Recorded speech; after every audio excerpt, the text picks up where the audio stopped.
আচ্ছা দেখো, আমি এখানে SC1 যে পেজটা আছে এমসিকিউগুলোর সলিউশনস করে দিচ্ছি। হ্যাঁ, এর প্রথম প্রশ্ন আছে কি দেখো, বায়ু মাধ্যমে রাখা কোনো আহিত পরিবাহীর আধানের জন্য তলমাত্রিক ঘনত্ব দেওয়া আছে সিগমা, দেওয়া আছে কি নিকটতম বিন্দুতে তড়িৎ প্রাবল্যের মানটা বের করতে। তাহলে দেখো এটা কিন্তু ডাইরেক্ট গাউসের উপপাদ্য থেকে তোমরা জানো, এর মানটা কিন্তু সিগমা বাই এপসাইলন হবে। কি বললাম, এটা ডাইরেক্ট গাউসের উপপাদ্য থেকে কোনো অসীম দৈর্ঘ্যে যে পাতলা পরিবাহী হচ্ছে তার যদি তলমাত্রিক ঘনত্ব দেওয়া থাকে, তার জন্য কি হচ্ছে তড়িৎ ক্ষেত্র প্রাবল্য সিগমা বাই এপসাইলন হয়। ওটা ওখান থেকে আমরা এমসিকিউ করে নিয়েছি। সেকেন্ড পার্ট কি বলছে, বলছে একটি সমান্তরাল পাত ধারকের আহিত করে ব্যাটারি থেকে বিচ্ছিন্ন করে এখন কি করা হয়েছে, পাত দুটির মধ্যে দূরত্ব বাড়ানো হয়েছে। তাহলে আধান এবং বিভবের কি পরিবর্তন? দেখো ফার্স্টলি আধান তো কোনো চেঞ্জ হবে না, কেন বলো তো, আধান তো কনজার্ভড থাকছে, সেই হিসেবে আধানের সৃষ্টিও করা যাচ্ছে না বা আধানের ধ্বংসও করা যাচ্ছে না, তাই আধানটা ফিক্সড থাকবে। বাকি পড়ে থাকলো বিভব, বিভবের কি পরিবর্তন হবে। এবার তাকাও জিনিসটা কি হচ্ছে না, জিনিসটা আমরা কি জানি, E=টু ডিভি বাই কি হচ্ছে না ডিএক্স হচ্ছে। হ্যাঁ, তাহলে আমি লিখতে পারি V=E ইন্টু ডিএক্স। এবার বলছি দূরত্বটাকে যদি দ্বিগুণ করা হয়, দেখো ইলেকট্রিক ফিল্ড তো কনস্ট্যান্ট হয়ে পড়ে আছে, তাই জন্য দূরত্ব যদি দ্বিগুণ করা হয় তাহলে ভোল্টেজটা কী হবে, সেই হিসাবে বেড়ে যাবে। তাহলে এর অপশানস কোনটা হবে, দেখো এটার অপশান থাকবে যে প্রথমে আধান অপরিবর্তিত থাকবে কিন্তু দূরত্বটা কি, বিভবটা কি হচ্ছে, বেড়ে যাচ্ছে। পরবর্তী প্রশ্ন বলছে একটি অসম ধাতব পরিবাহীর মধ্য দিয়ে তড়িৎ প্রবাহের সময় পরিবাহীর দৈর্ঘ্য বরাবর কোন রাশিটি ধ্রুবক থাকে। দেখো তাহলে দৈর্ঘ্য, প্রবাহ মাত্রা, ক্ষেত্র প্রাবল্য, অনুপ্রবাহ বেগ একসঙ্গে দেওয়া আছে। দেখো এর মধ্যে এটাকে এলিমিনেট আমি করবো কি না, অনুপ্রবাহ বেগ, অনুপ্রবাহ বেগ ভিডি সমান কত হচ্ছে না I/NEA। দেখো ক্ষেত্রফলের উপর ডিপেন্ডেন্ট। হ্যাঁ, এর ক্ষেত্রফলের উপর নির্ভরশীল বলছে অসম, বলছে দেখো অসম বেধের বলে দিচ্ছে, অসম একটা ধাতব পরিবাহী, সেই হিসাবে সেই জন্য আমি এটা কি করলাম না, ভিডিটা যেহেতু আছে ক্যান্সেল আউট করে দিলাম, তাই জন্য এটা হলো না। এখানে অনুপ্রবাহ বেগ আছে, ক্যান্সেল আউট করলাম, এটা অনুপ্রবাহ বেগ ক্যান্সেল, তার পড়ে থাকলো কি তড়িৎ প্রবাহ মাত্রা। তাহলে অপশান কী হবে, তড়িৎ প্রবাহ মাত্রা। পরের প্রশ্ন, একটি সুষম চৌম্বক ক্ষেত্রে একটি চুম্বককে স্থাপন করলে সেটির উপর কি কাজ করবে। দেখো এটা কিন্তু এবিটি এর ভুল উত্তর দিয়ে রেখেছে। হ্যাঁ, একটি সুষম চৌম্বক ক্ষেত্রে যতদূর আমি দেখছি, একটি সুষম চৌম্বক ক্ষেত্রে যদি একটা চৌম্বককে স্থাপন করা হয় তাহলে তার জন্য টর্ক থাকবে কিন্তু বল থাকবে না। কি বললাম, সুষম হলে টর্ক থাকবে, বল থাকবে না। কিন্তু যদি অসম চৌম্বক ক্ষেত্র হতো তাহলে টর্ক এবং বল কিন্তু দুটোই থাকতো। আচ্ছা, এর পরবর্তী প্রশ্নে যাচ্ছি। দেখো পরবর্তী প্রশ্ন কোথায় আছে, পরাচুম্বক পদার্থের চৌম্বক প্রবণতা, হ্যাঁ এটাকে বলা হয়েছে কাই। এর পরম উষ্ণতার সম্পর্ক, এটা ফার্স্ট অপশনটা হবে X=1/T, এটা বইয়ের প্রশ্ন। তারপরে কি বলছে 6 দিকের প্রশ্ন, I=5 + 10 sin 100πt প্রবাহ মাত্রার মান হলে কত হবে, যেটা আমি করে দিচ্ছি। দেখো I সমান আমার কত আছে এখানে না 5 + 10 sin 100πt, এটাকে যদি স্কোয়ার করা হয় তাহলে I² সমান হবে কত, A+B² সূত্রে 25 প্লাস এটা কত হবে 100, এটা হবে কত sin² 100πt প্লাস 2AB মানে কত হচ্ছে 100 sin 100πt।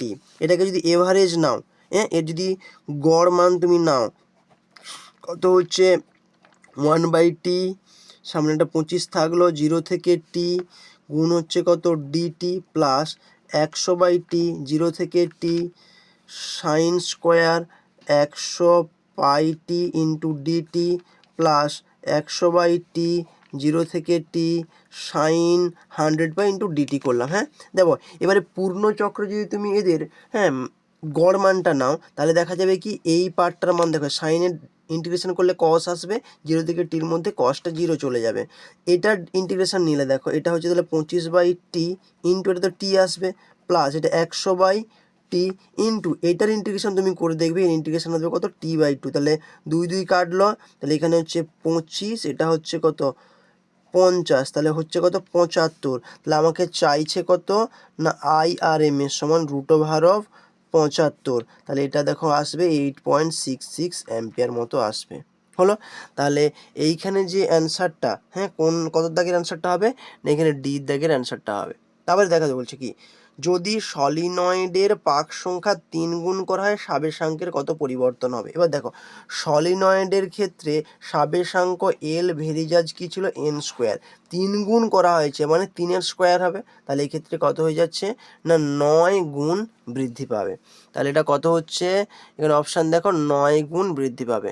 তারপরে বলছে দেখো তড়িৎ চুম্বকীয় তরঙ্গের বেগ নির্ভর করে না যার উপর, এটা একদম সিম্পল, সেটা কি হচ্ছে না, এখানে দেখো অপশানস হচ্ছে কি না কম্পাঙ্ক, হ্যাঁ এক্ষেত্রে কম্পাঙ্কটা অপশানস হবে। নেক্সট বলছে দেখো বায়ুতে লাল আলো ও নীল আলোর প্রতিসরাঙ্কের অনুপাত কত। দেখো প্রতিসরাঙ্ক আমরা কি জানি mu equals to A plus B by lambda square, হ্যাঁ A plus B by lambda square কচির ইকুয়েশন সেই হিসেবে ধরছি। দেখো সেই ক্ষেত্রে ল্যামডা যদি বাড়তে থাকে তাহলে মিউর মানটা কী হবে কমতে থাকবে, তাই জন্য লাল আলোর ল্যামডাটা অনেক বেশি, তাহলে লাল আলোর মিউটা কী হচ্ছে অনেকটা কম হবে। তাহলে দেখো এখানে এখানে কি বলছে, এখানে বলছে কি যে লাল আলো বাই নীল আলোর প্রতিসরাঙ্ক, হ্যাঁ লাল আলোর প্রতিসরাঙ্ক নীল আলোর থেকে কী হবে অনেকটা কম হবে, যেহেতু ল্যামডাটা বেশি তাই জন্য কী হচ্ছে এদের অনুপাতটা 1-এর থেকে কম হবে।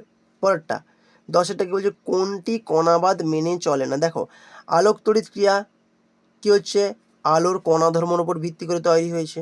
আচ্ছা তারপরে বলছি কম্পটন ক্রিয়াও কণা ধর্ম, কৃষ্ণ বস্তু কণা ধর্ম, তাহলে ওই উত্তর হবে কি অপবর্তন প্রক্রিয়া। আচ্ছা দেখো এক্স আই এম ভর ও ই গতিসম্পন্ন একটি ইলেকট্রনের সংশ্লিষ্ট বস্তু তরঙ্গদৈর্ঘ্য কত হবে। এটা তো একদম ইজি বইয়ের অঙ্কটা, তাহলে এটা কিছুই না, এটা করবে half m v square equals to capital E বা এম ভি সমান root over of 2m e, তাহলে কত হচ্ছে lambda equals to h by m v সমান কত হচ্ছে h by root over of 2m e। তাহলে এখানে কোন অপশানটা হচ্ছে দেখো, তাহলে এখানে অপশানটা হচ্ছে এইটা h by root over of 2m e। তাহলে হচ্ছে একটি তেজস্ক্রিয় পদার্থের অর্ধজীবনকাল দেওয়া আছে 10 মিনিট, প্রাথমিক নিউক্লিয়াসের সংখ্যা কত দেওয়া আছে 600, তবে কত সময় পর 450টি নিউক্লিয়াস বিঘটিত হবে। তাহলে দেখো এটা একটা অঙ্ক, এই অঙ্কটা সলিউশনস করতে হবে। তাহলে n0 সমান কত দেওয়া আছে না 600, n সমান কত দেওয়া আছে অবশিষ্ট 600 মাইনাস 450 সমান কত হচ্ছে 150টা। তাহলে আমি সূত্র লাগাবো n equals to n0 e to the power minus lambda t. তাহলে n এর মান দেওয়া আছে 150, n0 দেওয়া আছে 600 e to the power minus lambda t, আমাকে টিটা বের করতে হবে। তাহলে 0 0 কাটলো 4, তাহলে কত হচ্ছে 1/4 সমান e to the power minus lambda t বা 4 সমান e to the power lambda t. তাহলে কি করব না ল্যামডা টি সমান ln4 উভয় পক্ষে ln নিলাম, তাহলে দেখো এটা ক্যালকুলেশন করলে কত হচ্ছে। আবার কি আমরা জানি ল্যামডা সমান ln2 বাই অর্ধায়ু, তাহলে 10 মিনিট অর্ধায়ু আছে, তাহলে মান বসাবো এখানে, তাহলে এদিকে মান বসাইলে কত হচ্ছে টি সমান হচ্ছে কত না ওদিকে যে গুণ হয়ে যাচ্ছে, তাহলে ln4 by ln2 into 10 minute, তাহলে এটা করলে দেখবে এর মান 2 আসবে, তাহলে 2 ইন্টু 10 মিনিট তাহলে হচ্ছে কত না 20 মিনিট। তাহলে দেখো অপশান দেখো এখানে অপশান আছে 20 মিনিট একটা অপশান, তাহলে এই প্রশ্নের উত্তরটা কত হচ্ছে সিটা হচ্ছে। তারপরে বলছে একটি পূর্ণ তরঙ্গ একমুখী কারকের আউটপুট কি, বলছে একটি পরিবর্তী ভোল্টেজ, তারপরে বলছে একটি সমবর্তী ভোল্টেজ, শূন্য না স্পন্দিত একমুখী ভোল্টেজ। এটা হবে দেখো একমুখী ভোল্টেজ হচ্ছে কিন্তু স্পন্দিত মানে কি ওই ভোল্টেজটা তখনও স্টেবিলাইজড হয়নি, কেননা এখানে ফিল্টার ইউজ করা হয়নি বলে।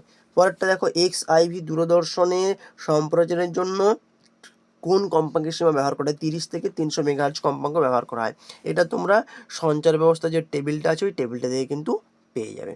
এটুকু, যে পরের ভিডিওতে আমি কি করব নেক্সট পেজটার জন্য এই এমসিকিউটা করে দিচ্ছি। ওকে, থ্যাংক ইউ।